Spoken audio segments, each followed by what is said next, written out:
श्री असदुद्दीन ओवैसी जी। बहुत शुक्रिया सर, आपने मुझे आज एक तारीखी बहस पर बोलने का मौका दिया। मोहतरम जनाब, इस ऐवान के 75 साल के पार्लिमानी सफर की तकमील पर हम बहस कर रहे हैं। मैं सबसे पहले अपनी जानिब से खराज अकीदत पेश करना चाहूँगा मौलाना हिफ्जुर रहमान साहब को, जो पहली और दूसरी पार्लियामेंट के मेंबर थे, मेरे कायद सालार मिल्लत सलाहुद्दीन ओवैसी को, सुलेमान सेठ साहब को और मौलाना बनात वाला साहब को। जनाब मोहतरम, इस ऐवान की नाकामियों का भी जिक्र हमको करना जरूरी है। 75 साल का तारीखी सफर इस ऐवान ने मुकम्मल किया।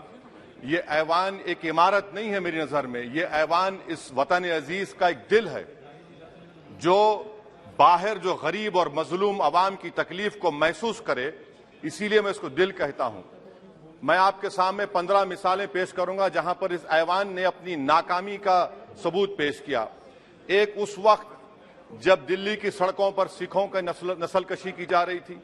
एक उस वक्त जब 6 दिसंबर को बाबरी मस्जिद की शहादत हुई। आ रहा हूं भागलपुर, जिसमें रेशम के कारोबार को खत्म किया गया, मुसलमानों को दफना दिया और वहां पर फूल गोभी उगना शुरू हो गई। एक उस वक्त नाकामी साबित हुई जब मुजफ्फरनगर और गुजरात में नस्लकशी की गई। एक उस वक्त सर जब हम देखते हैं कि मुंबई की सड़कों पर इंसानियत का नंगा नाच हुआ।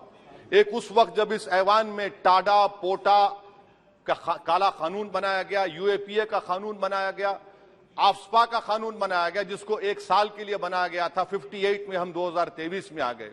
एक उस वक्त नाकामी साबित हुई जनाब, जब हम देख रहे हैं कि आज ये जो दिल है, भारत का दिल है, हिंदुस्तान का, इंडिया का दिल है, आज गरीबों में, मजलूमों में, मुसलमानों में, कश्मीर की आवाम में, दलितों में, आदिवासियों में इस ऐवान की मोहब्बत और एतमाद खत्म हो रहा है, कम हो रहा है। इसीलिए जनता सड़कों पर आकर एहतजाज कर रही है, क्योंकि उनको लग रहा है कि ये इमारत बन चुकी है, हमारा दिल नहीं है। चाहे CAA का प्रोटेस्ट हो, चाहे किसानों का प्रोटेस्ट हो, चाहे शेड्यूल कास्ट के रिजर्वेशन का मसला हो।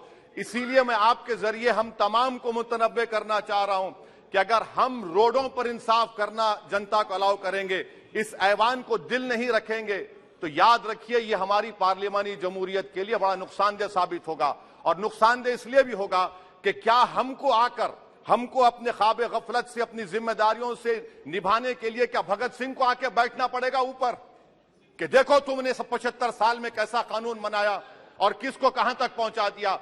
स्पीकर जनाब, इसीलिए मैं कह रहा हूं कि हम तमाम को अपनी जिम्मेदारियों को निभाना पड़ेगा। ये इमारतें ईंट से बनी हुई जरूर हैं, मगर ये इस इमारत में दिल है। इस इमारत को दिल के तौर पर बरकरार रखना पड़ेगा। स्पीकर सर, एक और मिसाल दे रहा हूं जहां पर इस ऐवान की नाकामी है। सर, अब तक लोकसभा के कितने 899 मेंबर कामयाब हुए।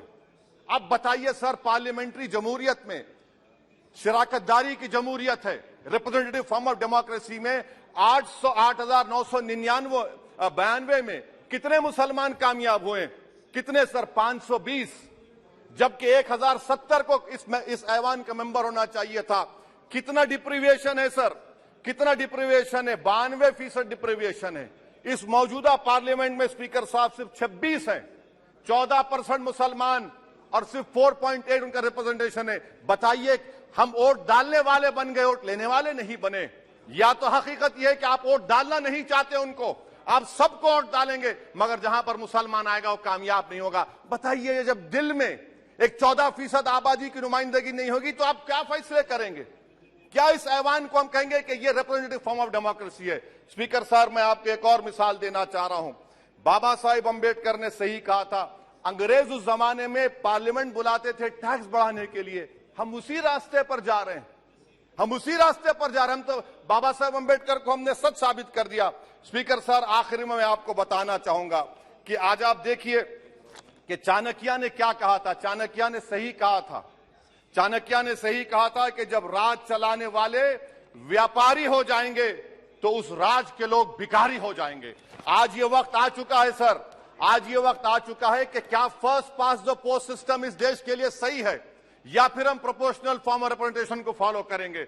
First pass the post system, जिसके पास एक मजहब का वोट होगा, जिसके पास दौलत होगी वही इस ऐवान में आ रहा है। इसीलिए हम कह रहे हैं कि आप इस जमहूरियत की नाक, कहीं ये जमहूरियत कमजोर ना हो जाए, मुझे इस बात का डर है। सर आखिर में मैं खत्म करने से पहले एक बहुत बड़े शायर ने कहा था, उस पर खत्म करना चाहूंगा कि अभी चिरागे सरे राह को कुछ खबर ही नहीं, अभी चिरागे सरे राह को कुछ खबर ही नहीं, अभी गिरानिए शब में कमी नहीं आई, अभी गिरानिए शब में कमी नहीं आई, निजात दीदे दिल की घड़ी नहीं आई, चले चलो कि मंजिल अभी नहीं आई। स्पीकर साहब, आखिर में याद रखिए एक बात को मैं सबसे कह रहा हूं कि पिच बदलने से गेम नहीं बदलता, गेम को बदलना पड़ेगा। आप पिच बदल रहे हैं, वरना याद रखिए जब तक हम अपने जमहूरी उसूलों पर, रूल ऑफ लॉ पर, संविधान पर अटूट अमल नहीं करेंगे, वरना याद रखिए कहीं नई इमारत भी हिटलर की राइक्सटैग की इमारत ना साबित हो जाए। बहुत बहुत शुक्रिया सर।